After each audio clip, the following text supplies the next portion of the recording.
बच्चों, आइए आज हम आपको एक ऐसे बालक की कहानी सुनाते हैं जो अपने माता पिता की सेवा करने और आज्ञा पालन के लिए पूरे विश्व में प्रसिद्ध है। उस बालक का नाम श्रवण कुमार था। श्रवण कुमार के पिता का नाम शांतनु, जो एक साधु थे, तथा माता का नाम ज्ञानवती था। श्रवण कुमार के माता पिता नेत्रहीन थे। उन्होंने अपने पुत्र श्रवण का पालन पोषण बड़े ही कष्टों के साथ किया था। श्रवण के मन में अपने माता पिता के प्रति अथाह प्रेम और श्रद्धा थी। श्रवण कुमार बाल्यावस्था में ही अपने माता पिता के कार्यों में हाथ बटाने लगे और जब वो बड़े हुए तो घर का सारा काम करने लगे, जैसे नदी से पानी भरकर लाना, जंगल से लकड़ियां चुनकर लाना, भोजन तैयार करना। इसके अलावा भी घर के समस्त कार्य वही करते थे। उनके माता पिता की एक प्रबल इच्छा थी कि वो एक बार तीर्थ यात्रा पर जाएं। उन्होंने अपनी इच्छा अपने पुत्र श्रवण कुमार को बताई और श्रवण कुमार अपने माता पिता की इच्छा पूरी करने के लिए तैयार हो गए। श्रवण कुमार ने अपने माता पिता को 2 टोकरियों में बैठा लिया और अपने कंधे पर कांवर बनाकर चल दिए। रास्ते में श्रवण के माता पिता को बहुत तेज प्यास लगी। उन्होंने श्रवण कुमार से पानी लाने को कहा।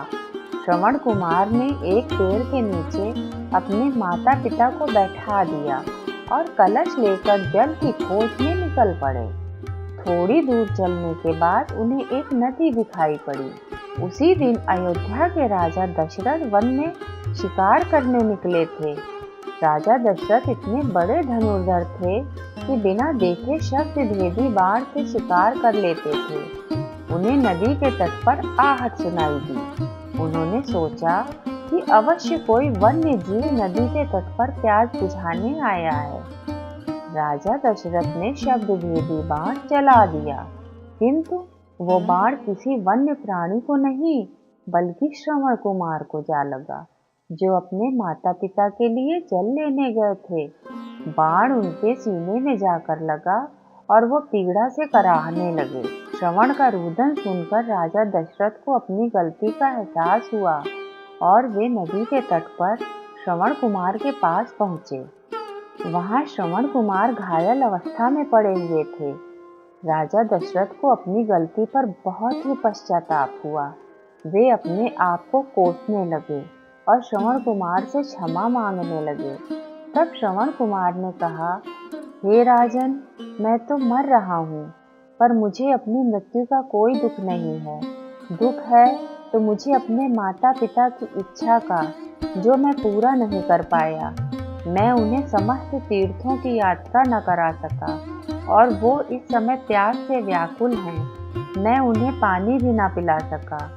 हे राजन, कृपया इस कलश को लेकर जाइए और मेरे माता पिता की प्यास बुझा दीजिए। इतना कहकर श्रवण कुमार ने अपने प्राण त्याग दिए। जाने अनजाने में स्वयं से हुए अपराध से दुखी व व्याकुल राजा दशरथ श्रवण के माता पिता के पास पहुँचे।